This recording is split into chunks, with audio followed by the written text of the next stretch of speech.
নমস্কার বন্ধুরা, আপনাদের সাথে আমি শুভঙ্কর। আপনারা দেখছেন সুপটেক বাংলা ইউটিউব চ্যানেল।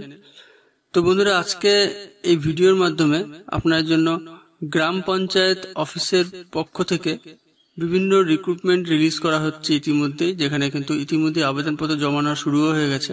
তো আপনারা যারা যারা এখনো পর্যন্ত আবেদনপত্র জমা করেননি তারা কিন্তু অবশ্যই ভিডিওটা দেখুন এবং বিবেচনা করুন যে এই পোস্টটার মধ্যে আপনার অ্যাপ্লাই করা উচিত কিনা। কেননা এটা কিন্তু অনেক বড় অপরচুনিটি বিভিন্ন ক্যান্ডিডেটদের জন্য যারা সরকারি চাকরির জন্য প্রস্তুতি নিচ্ছেন, এছাড়া বিভিন্ন চাকরির মধ্যে অ্যাপ্লাই করছেন, তাদের কিন্তু এটাও অ্যাপ্লাই করা প্রয়োজন।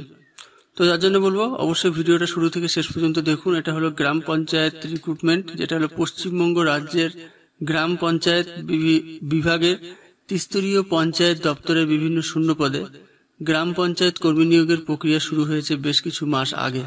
সংশ্লিষ্ট নিয়োগের ক্ষেত্রে গ্রাম পঞ্চায়েত, পঞ্চায়েত সমিতি এবং জেলা পরিষদ দপ্তরের বিভিন্ন শূন্যপদে কর্মী নিয়োগের বিজ্ঞপ্তি প্রকাশ করেছে। নির্দিষ্ট পোর্টাল চালু করেছে রাজ্য সরকার, করে দিয়েছে। পশ্চিমবঙ্গ সরকারের প্রকাশিত নোটিফিকেশন অনুযায়ী মোট 6,652টি, অর্থাৎ বন্ধুরা এই সংখ্যাটা থেকে আপনারা বুঝতেই পারছেন সংখ্যাটা কিন্তু অনেক বড় একটা সংখ্যা। শূন্যপদে কিন্তু নিয়োগ হচ্ছে, যেটা হলো 6,652টি শূন্যপদে কিন্তু নিয়োগ প্রক্রিয়া চালু হবে। এই নিয়োগের জন্য অনলাইনে রেজিস্ট্রেশন প্রক্রিয়া শুরু হবে এবং ইতিমধ্যে কিন্তু শুরু হয়েও গেছে। আপনারা যারা যারা এখনো পর্যন্ত রেজিস্ট্রেশন করেননি, কিভাবে রেজিস্ট্রেশন করতে হবে অবশ্যই আমরা এই ভিডিওতে বিষয়টা কভার করব। রাজ্যের বহু চাকরিপ্রার্থী নির্দিষ্ট পোর্টালে নিজেদের রেজিস্ট্রেশন কিন্তু অলরেডি সম্পূর্ণ করে ফেলেছেন। জেলাভিত্তিক শূন্যপদ অনুযায়ী বিজ্ঞপ্তি প্রকাশের পর অনলাইনে এই সমস্ত পদের জন্য আবেদন গ্রহণ করা হচ্ছে। পশ্চিমবঙ্গের সর্বাধিক প্রচলিত একটি সাপ্তাহিক পত্রিকার রিপোর্ট অনুযায়ী আগামী জুন মাস থেকে এই নিয়োগের জন্য অনলাইনে আবেদন গ্রহণ শুরু হবে। তো বন্ধুরা, আপনাদের এই এখনো পর্যন্ত বলে রাখছি, রেজিস্ট্রেশন প্রথমে আপনারা করবেন। সেই রেজিস্ট্রেশন যদি নির্দিষ্ট সময়ের মধ্যে, অর্থাৎ জুন মাস এখানে বলা হচ্ছে, সেই সময়ের মধ্যে না করে থাকেন তাহলে কিন্তু পরবর্তীতে রেজিস্ট্রেশন হবে না এবং যারা যারা রেজিস্ট্রেশন করেছেন তারাই অ্যাপ্লাই কেবলমাত্র করতে পারবেন। ঠিক আছে, যার জন্য বলবো আপনারা অ্যাপ্লাই করুন অবশ্যই। যদি ইচ্ছা হয়ে থাকে যে আপনি অ্যাপ্লাই করবেন তাহলে অবশ্যই রেজিস্ট্রেশনটা আগে করে নিতে হবে। যে সমস্ত চাকরিপ্রার্থী এখনো নির্দিষ্ট পোর্টালে গিয়ে নিজেদের নাম রেজিস্ট্রেশন করেনি তারা ইতিমধ্যেই খুব শীঘ্রই নির্দিষ্ট পোর্টালে তাদের নিজেদের নাম রেজিস্ট্রেশন করে রাখুন। রেজিস্ট্রেশন করবার পর প্রাপ্ত ইউজার আইডি এবং পাসওয়ার্ড নিজের কাছে রেখে দেবেন। চাকরিপ্রার্থীরা যে জেলায় বসবাস করেন সেই জেলা থেকে সংশ্লিষ্ট জেলার ডিস্ট্রিক্ট লেভেল সিলেকশন কমিটি থেকে প্রকাশিত বিজ্ঞপ্তির পর নির্দিষ্ট শূন্যপদগুলির জন্য অনলাইনে আবেদন করতে পারবেন। তো বন্ধুরা, আশা করি আমি এই পর্যন্ত বিষয়টা আপনাদের বুঝাতে পারলাম যে প্রথমে আপনারা যদি অ্যাপ্লাই করবেন তাহলে আপনাকে রেজিস্ট্রেশন এই মুহূর্তে শুরু হয়ে গেছে এবং অ্যাপ্লিকেশন কিন্তু অনলাইনে অ্যাপ্লাই করা এখনো শুরু হয়নি। তো অ্যাপ্লাইটা করবেন, কারণ এখনো অফিসিয়াল নোটিফিকেশন রিলিজ করেনি। তো আপনাদের এই ভিডিওতে বেসিক্যালি আজকে এটাই দেখাবো আপনারা কিভাবে রেজিস্ট্রেশন করবেন অফিসিয়াল ওয়েবসাইট থেকে। ঠিক আছে, তো তার আগে সেটা তো অবশ্যই আমি ভিডিওর শেষে দেখাবো এবং তার আগে বলবো জেলাভিত্তিক শূন্যপদের বিবরণটা কিরকম দিয়েছে সেটা আপনারা এই মুহূর্তে স্ক্রিনেও দেখতে পাচ্ছেন।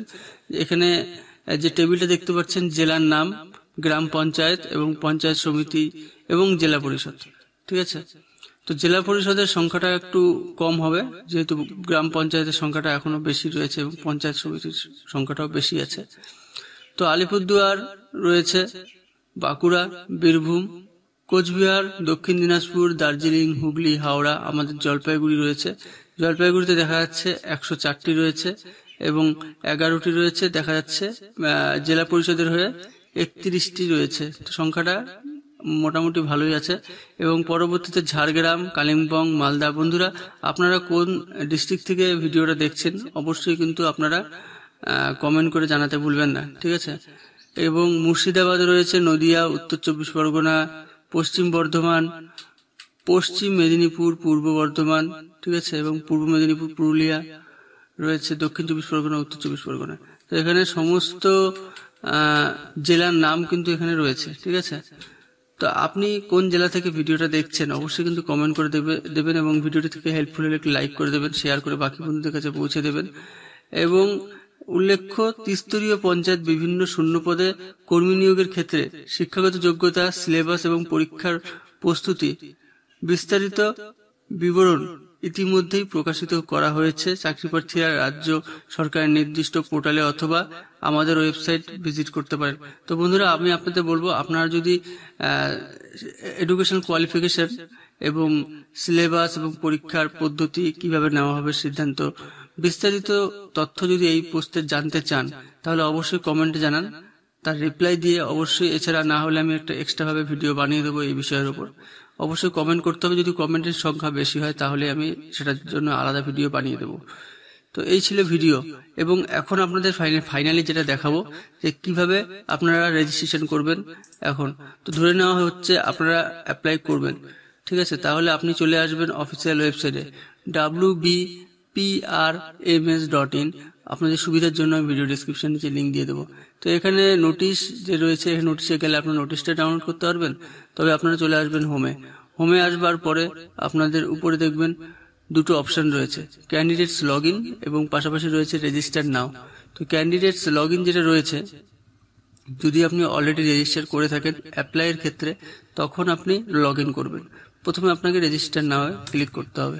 রেজিস্টার নাওয়ে ক্লিক করার সাথে সাথে এরকম একটা পপ আপ আসবে, যেটা ক্লোজ করবেন। এখানে দেখবেন রেজিস্ট্রেশনের একটা পেজ খুলে গেছে, যেখানে রয়েছে মোবাইল নাম্বার এবং নিচে রয়েছে mail ID, first name, middle name, last name, date of বার্থটা সিলেক্ট করবেন। এখানে সবগুলো কিন্তু একদম ভালো মতন দেখে বুঝে ফিল করবেন। তারপরে জেন্ডার, পাসওয়ার্ড এবং কনফার্ম পাসওয়ার্ড দেবেন। এখানে একটা ক্যাপচা থাকবে, যেটা আপনার আমার ক্ষেত্রে কিন্তু আলাদা হবে, এবং এখানে সেন্ড ওটিপিতে ক্লিক করবেন। সেন্ড ওটিপিতে ক্লিক করবার সাথে সাথে এখানে আপনার যে মোবাইল নাম্বারটা দিয়েছেন সেই মোবাইল নাম্বারে একটা ওটিপি যাবে, এবং ওটিপিটা দেবেন। দেবার পরে সাবমিট করলেই আপনাদের কিন্তু রেজিস্ট্রেশনটা হয়ে যাবে। এবং তারপরে আপনাদের ক্যান্ডিডেটস লগ ইনে ক্লিক করবেন। যেই মোবাইল নাম্বারটা দিয়ে আপনি রেজিস্ট্রেশন করলেন সেই মোবাইল নাম্বারটা দেবেন, এবং পাসওয়ার্ড যেটা সিলেক্ট করলেন সেটা পাসওয়ার্ডটা দেবেন। দেওয়ার পরে ক্যাপচা কোড ফিল করবার পরে লগ ইন করবেন। তার পরবর্তী ইন্টারফেস আপনারা দেখতে পারবেন, সেখানে অবশ্যই দেখাবে সেখানে কোনো নোটিফিকেশন রিলিজ হয়েছে কিনা। সেটা যদি অ্যাপ্লিকেশন অলরেডি শুরু হয়ে থাকে বা সেই মুহূর্তে শুরু হয়ে থাকে, তাহলে সেখান থেকে আপনারা অ্যাপ্লাই করতে পারবেন। তো বন্ধুরা, এই ছিল ভিডিও। আশা করি এই বিষয়ে কোনো প্রশ্ন থাকবে না। আপনাদের কোনো প্রশ্ন থাকলে অবশ্যই কমেন্ট সেকশনে কমেন্ট করে জানান। সমস্ত ভিডিওটা দেখার জন্য অসংখ্য ধন্যবাদ।